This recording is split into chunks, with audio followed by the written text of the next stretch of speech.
that session was that I increased my criteria again. So it's not now not only 4 on the floor, but it's also silent.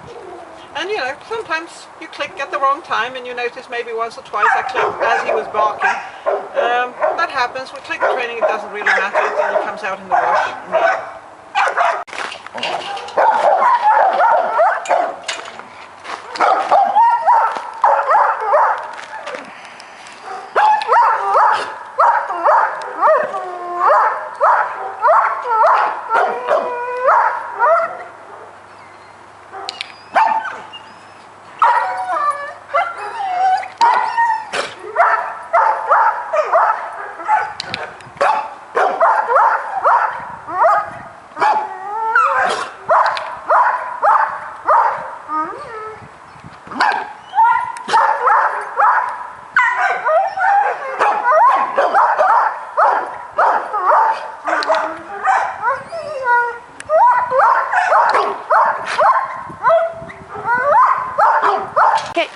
So the barking there was more frequent because I was waiting a little longer, but you may notice that the intensity of the barking is going down. It's a little more perfunctory. It's like, well, I know I'm supposed to be barking here, but I don't know why, but I'll do it, as opposed to being a symptom of high arousal.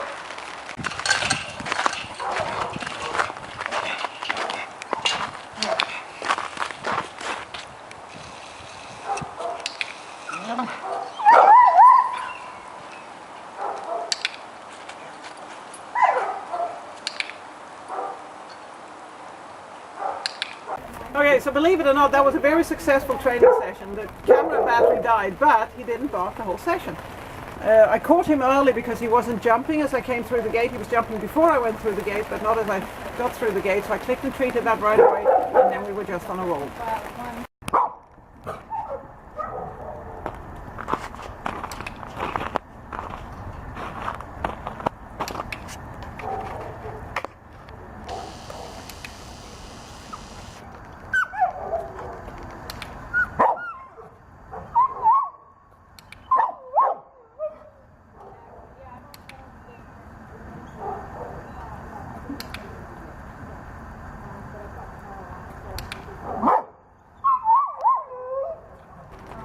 In this session I pushed a little harder and got a few more barks, but that's okay.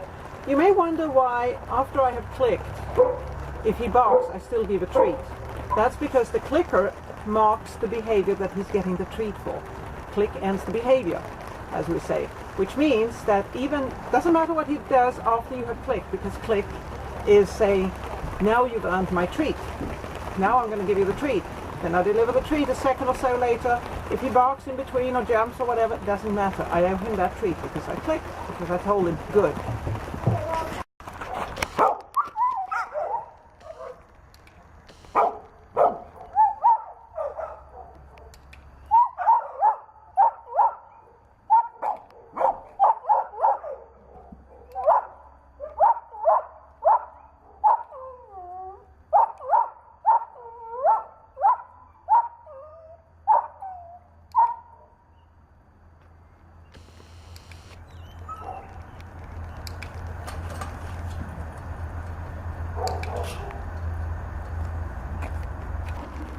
Okay, so trying to push forward, I've now gone from stepping away to hunkering down next to him. That happened by accident the first time, and I thought, maybe we're ready for this. By lowering my body posture, by kneeling down, I'm also lowering my personal space, putting less social pressure on the dog.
in this past training session, the criteria is still the same, silent and 4 on the floor. But you may notice that I changed how I deliver the treats, because as you may remember from my first training session, the goal is that we want to deliver the treat where we want the dog. I want to avoid building up too much reinforcement history at the gate. We want the reinforcement history where we want the dog to be, which is sitting by the side of the gate, so somebody can come in and close the gate and the dog still sits there, which means we want to make the side of the gate to be the hot spot where all the good things happen while we're moving.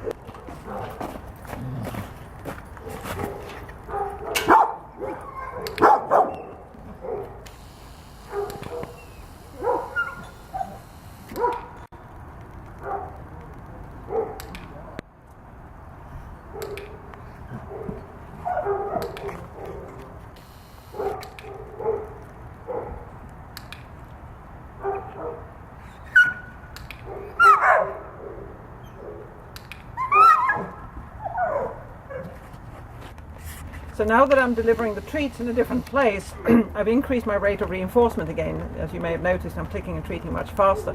That's because it's more difficult for him to be at the side of the gate. His preferred place is to be at the gate. So I want to keep him in that good mood. I want to keep him in the game, not give him time to go back to the gate and start barking again. So that's why I'm now clicking and treating faster for a little while.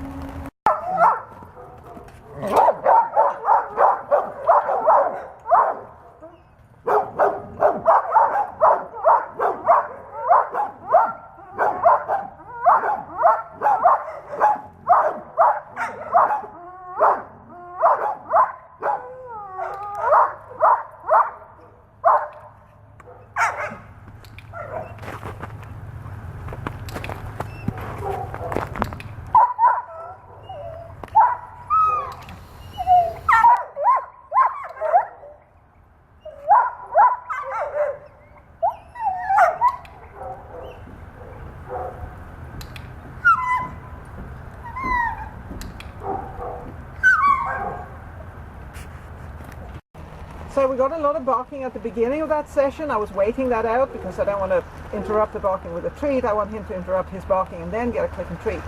As you notice, he got down off the fence. He turned around and I clicked that because he had 4 on the floor and he was quiet. Even if it was just a fraction of a second, that's all I need to click and treat him for being quiet.